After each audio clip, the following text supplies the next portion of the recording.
दोस्तों, आप सबका स्वागत है मेरे चैनल में। आज मैं एक न्यू मांगा को कवर करने जा रहा हूँ एंड इस मांगा का नाम है ड्रैगन बॉल EX।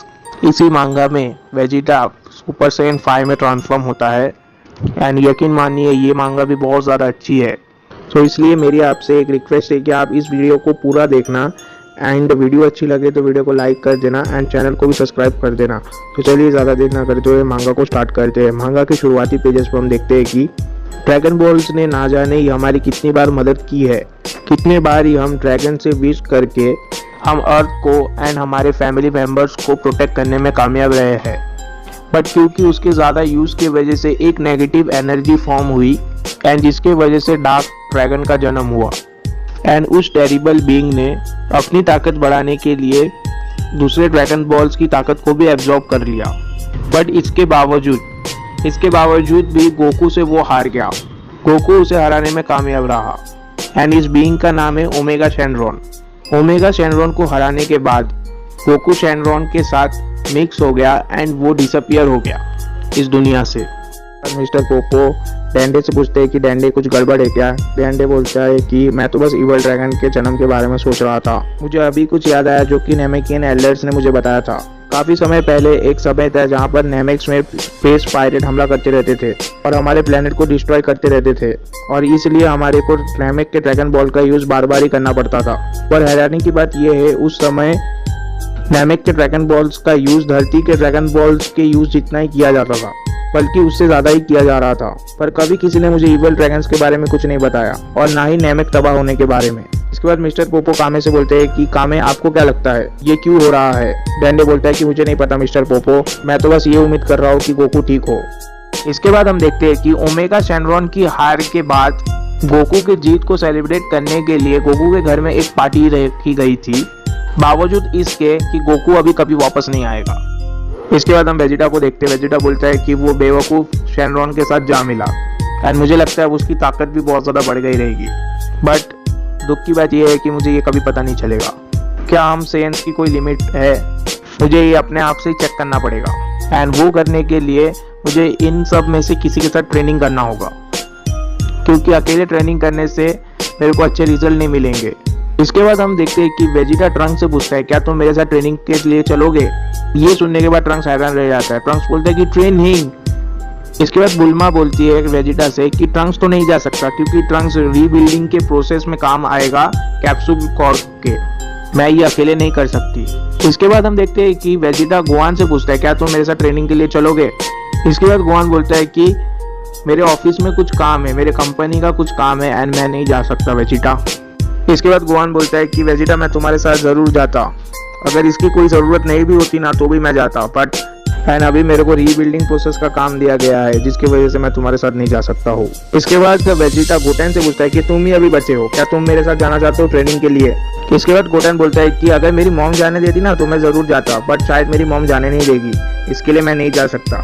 बट कभी वहाँ पर कुछ चेंज होता है। हम देखते हैं कि चीची बोलती है कि तुम जा सकते हो गोटेन ट्रेनिंग के लिए। इसके बाद गोटेन वेजिटा से पूछता है कि क्या हम अभी ट्रेनिंग करने वाले हैं। वेजिटा गोटेन से बोलता है कि मैं कल तुम्हारे लिए वेट करूंगा कैप्सूल कॉर्प में, तो आ जाना। दूसरे दिन हम देखते हैं कि गोटेन कैप्सूल कॉर्प की तरफ निकल पड़ता है एंड इसके बाद हम देखते हैं कि गोटेन सुपर सैयन स्टेज 4 के ट्रांसफॉर्मेशन के बारे में सोचता है। वो सोचता है कि उन लोगों को तो हराना बिल्कुल ही नामुमकिन है सुपर सैयन स्टेज ट्रांसफॉर्मेशन में। क्या वेजिटा पागल हो गया है, उसे अभी ट्रेनिंग करने की क्या जरूरत है। ये तो पूरी तरीके से सोचना ही बेकार है कि उन दोनों से भी ताकतवर कोई बीइंग एग्जिस्ट करता होगा इस दुनिया में। इसके बाद गोटेन अपने मन में बोलता है कि मुझे तो लगता है ये ट्रेनिंग बस एक वेस्ट ऑफ टाइम है एंड मेरे लिए तो पूरी तरीके से वेस्ट ऑफ टाइम है, क्योंकि लिए मैं सोच रहा था कि मैं समर वैकेशन अपनी गर्लफ्रेंड के साथ बिताऊं। इसके बाद हम देखते हैं कि गोटेन आ जाता है कैप्सूल कॉर्प में एंड वेजिटा बोलता है कि बहुत अच्छे गोटेन, तुम तो लेट हो गए, मुझे तो लगा था तुम आओगे ही नहीं, चलो अब जल्दी आओ एंड स्पेसशिप में जाओ।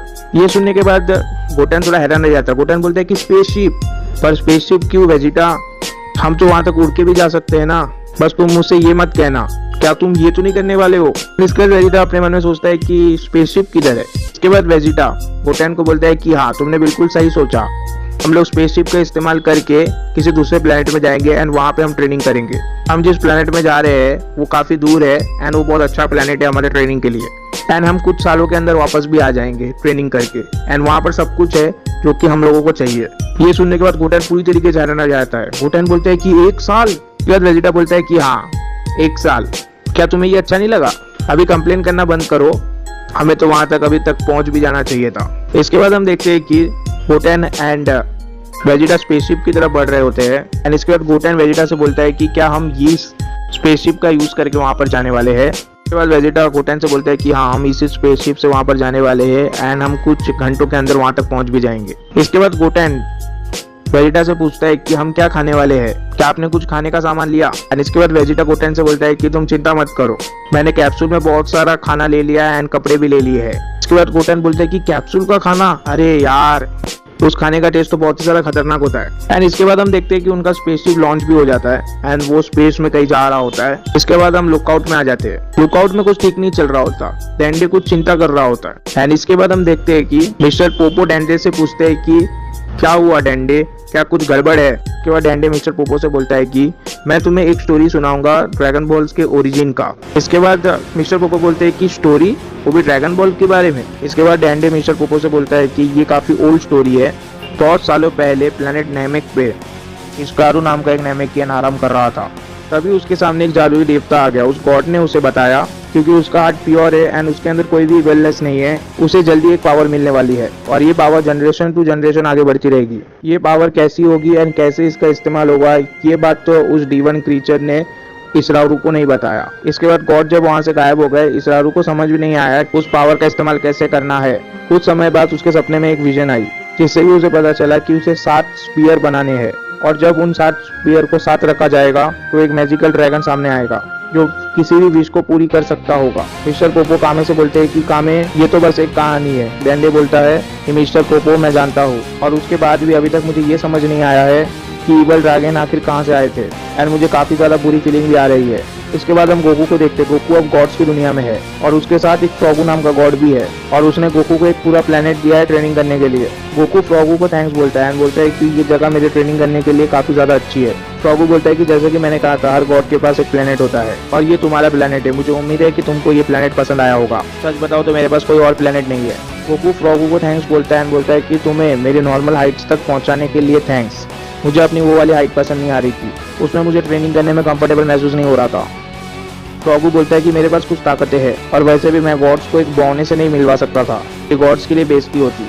दोस्तों आज की इस वीडियो को यहीं पे एंड करते हैं। इसका नेक्स्ट पार्ट भी मैं जल्दी लाऊंगा। तब तक के लिए वीडियो को लाइक कर देना, चैनल को सब्सक्राइब कर देना। Goodbye, take care, thank you.